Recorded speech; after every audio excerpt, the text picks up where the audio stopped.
ముందుగా శ్రీకృష్ణ ప్రార్థన.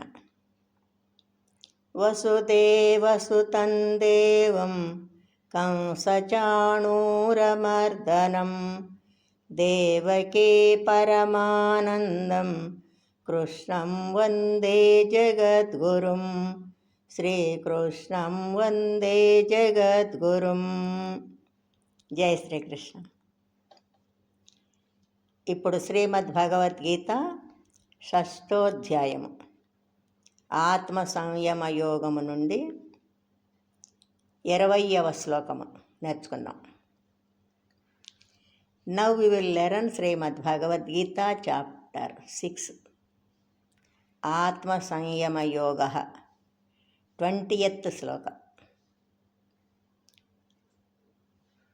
యత్రో పరమతే చిత్తన్ యత్రో పరమతే చిత్తన్ యత్రో పరమతే చిత్తన్ నిరుద్ధం యోగ సేవయా నిరుద్ధం యోగ సేవయా యత్ర చైవాత్మనాత్మానం యత్ర చైవాత్మనాత్మానం పశ్యన్నాత్మని తుష్యతి పశ్యన్నాత్మని తుష్యతి. Once again. యత్రో పరమతే చిత్తన్ యత్రో పరమతే చిత్తన్ నిరుద్ధం యోగ సేవయా నిరుద్ధం యోగ సేవయా నిరుద్ధం యోగ సేవయా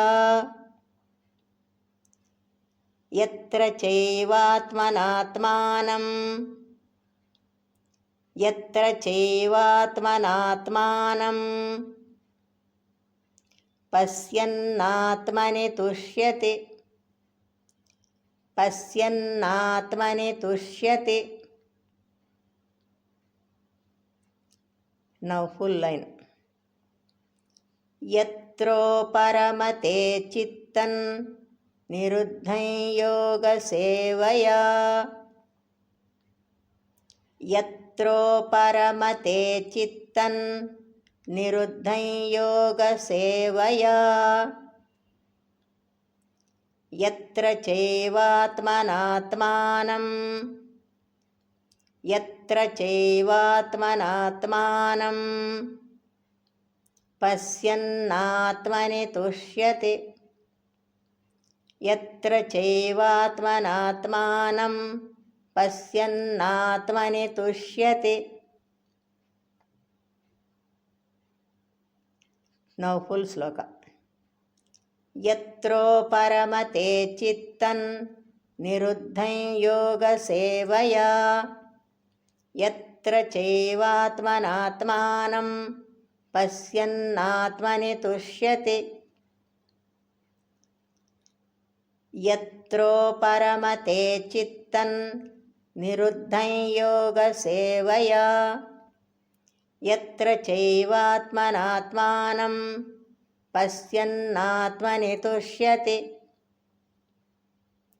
యత్రో పరమతే చిత్తన్ నిరుద్ధం యోగ సేవయా యత్ర చైవాత్మనాత్మానం పశ్యన్నాత్మని తుష్యతి. జై శ్రీకృష్ణ. శ్రద్ధగా నేర్చుకొని రోజు పాడుకుందాం. Let's learn diligently and sing daily. జై శ్రీకృష్ణ.